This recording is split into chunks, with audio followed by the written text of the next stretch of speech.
नमस्कार, मेरा नाम ज्ञानेश्वर है और आप देख रहे हैं लाइव ज्योतिष।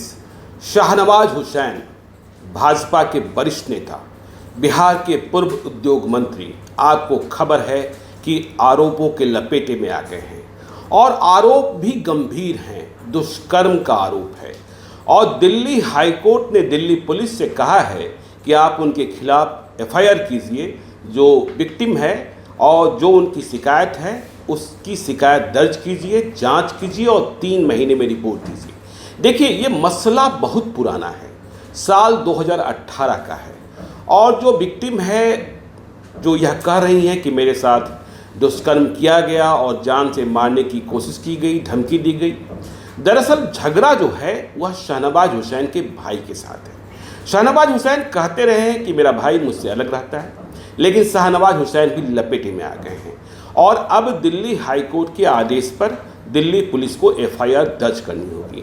लेकिन ये दूसरी बात है कि दिल्ली हाईकोर्ट के फैसले के खिलाफ शाहनवाज हुसैन सुप्रीम कोर्ट पहुंच गए हैं और सुप्रीम कोर्ट ने इस फैसले को सुनवाई के लिए मंजूर कर लिया है। अगले हफ्ते सुनवाई होगी। शाहनवाज हुसैन का कहना है कि यह केस जो है, जो आरोप लग रहे हैं उनके खिलाफ, वह झूठा है। देखिए, अब इस मसले को आप ठीक से समझिए कि 2018 और आज 2022, आखिरकार 4 साल बाद दिल्ली पुलिस को दिल्ली हाईकोर्ट को क्यों आदेश देना पड़ा कि आपको एफआईआर दर्ज करनी है। दरअसल ऐसा है कि दिल्ली पुलिस और बिहार पुलिस के अनुसंधान में बहुत सारे फर्क हैं। एफआईआर दर्ज करने की प्रक्रिया में भी फर्क है।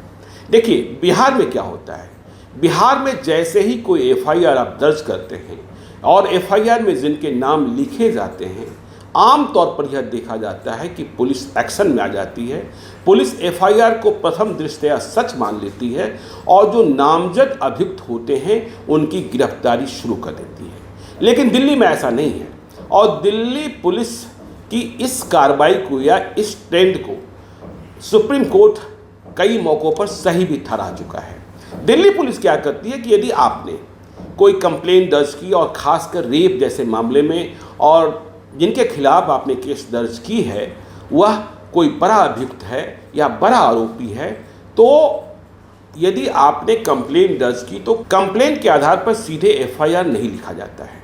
वहाँ देखिए, पहले प्राइमा फेसी जांच होती है कि आपने जो आरोप लगाया है क्या वह सही है, आप जो आरोप लगा रही हैं क्या उसके लिए आपके पास पर्याप्त सबूत है। देखिए, इसके बाद क्या होता है वहाँ कि वहाँ मतलब दिल्ली में जो प्लेस ऑफ अक्रेंस है, जहाँ आप कह रही हैं कि आपके साथ दुष्कर्म हुआ है, वहाँ का निरीक्षण किया जाता है। घटना स्थल जो वारदात की जगह बताई जा रही है वहाँ की जानकारी प्राप्त की जाती है। अभियुक्त की मौजूदगी के बारे में भी जानकारी प्राप्त की जाती है। तो ऐसा ही मसला दिल्ली में हुआ जब जो कंप्लेनेंट हैं, मतलब जो विक्टिम है, जो अपने को विक्टिम बता रही हैं, शाहनवाज हुसैन के खिलाफ आरोप लगा रही हैं, दिल्ली पुलिस में उन्होंने शिकायत दर्ज करी। तो दिल्ली पुलिस ने अब प्राइमा फेसी इन्वेस्टिगेशन शुरू की और यह इन्वेस्टिगेशन जो है बहुत लंबे समय तक और बहुत डिटेल में गई। देखिए, छतरपुर के एक फार्म हाउस के बारे में जानकारी दी गई कि वहाँ ही उनके साथ दुष्कर्म किया गया।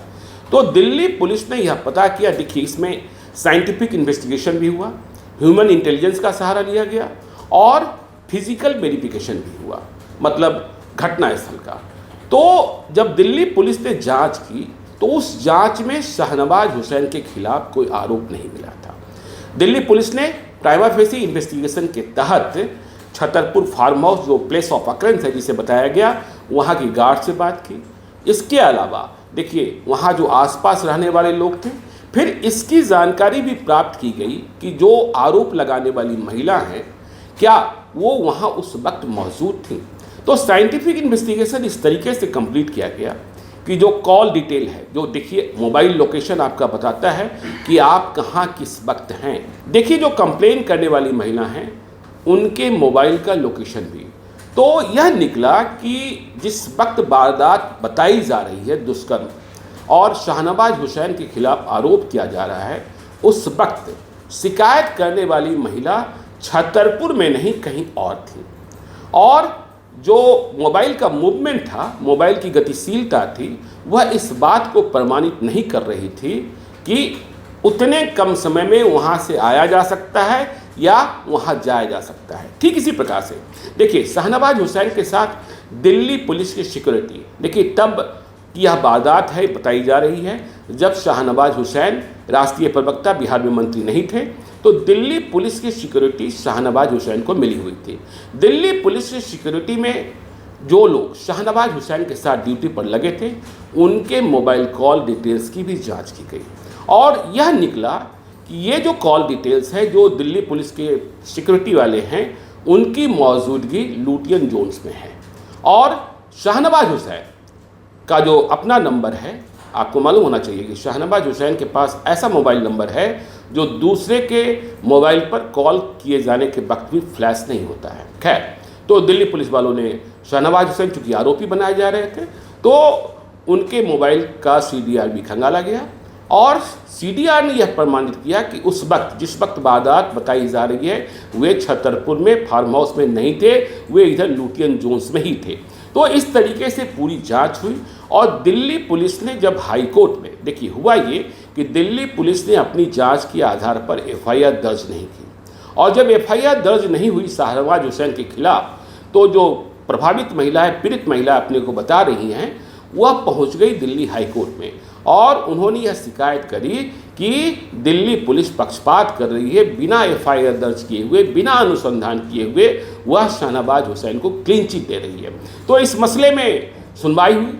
दिल्ली पुलिस ने वहाँ स्टेटस रिपोर्ट दायर की, लंबा स्टेटस रिपोर्ट है जिसमें पूरे अनुसंधान का ब्यौरा दिया गया है कि दिल्ली पुलिस किस निष्कर्ष पर पहुंची, कैसे निष्कर्ष पर पहुंची कि शाहनवाज हुसैन वहाँ उस दिन नहीं थे और इस कांड में उनकी संलिप्तता नहीं दिखाई पड़ रही है। तो शाहनवाज हुसैन के वकीलों ने भी दिल्ली हाई कोर्ट में अपनी पैरवी की, मतलब बहस की, लेकिन दिल्ली हाई कोर्ट का कहना था कि नहीं, कुछ भी हो, आपको FIR तो दर्ज करना चाहिए था। कोई यदि FIR दर्ज कराने आपके पास पहुंचा है तो FIR आप क्यों नहीं दर्ज करेंगे? तो FIR दर्ज कीजिए और इसके साथ ही यह भी कह दिया गया कि आप 3 महीने के भीतर इस जांच को पूरा कीजिए। खैर, तो कल से जब से यह मसला सामने आया, आपको पता है कल शाहनवाज हुसैन को एक और झटका लगा था। बीजेपी ने सेंट्रल इलेक्शन कमेटी में वे सदस्य थे, वहाँ से उन्हें हटा दिया था। अब सेंट्रल इलेक्शन कमेटी बीजेपी की और केंद्रीय संसदीय बोर्ड, दोनों में बिहार का कोई सदस्य नहीं है भारतीय जनता पार्टी में। तो उस झटके के बाद हाई कोर्ट का यह फैसला आ गया और आज इस फैसले के खिलाफ शाहनवाज हुसैन सुप्रीम कोर्ट पहुंच गए हैं। सुप्रीम कोर्ट ने उनकी याचिका को सुनवाई के लिए मंजूर कर लिया है और शाहनवाज हुसैन के वकीलों का कहना है कि देखिए, इस तरीके से किसी भी व्यक्ति की प्रतिष्ठा को धूमिल किया जाना, जबकि दिल्ली पुलिस अपनी जांच कर चुकी है, ठीक नहीं होगा। दिल्ली पुलिस आगे क्या करती है, यह देखने की बात होगी। सुप्रीम कोर्ट में जब अगले हफ्ते सुनवाई होती है, वहाँ क्या होता है, सुप्रीम कोर्ट का क्या फैसला आता है, यह भी देखना होगा। तो आपको हम हर खबर बताते रहेंगे। आप देखते रहिए लाइव सिटीज़ को। यदि अब तक आपने हमारे यूट्यूब चैनल लाइव सिटीज़ को सब्सक्राइब नहीं किया है तो ज़रूर कर लीजिएगा और यदि इस वीडियो को आप फेसबुक पेज के माध्यम से देखें तो पेज को लाइक कीजिएगा, ट्विटर पर भी हमें फॉलो कीजिए। धन्यवाद।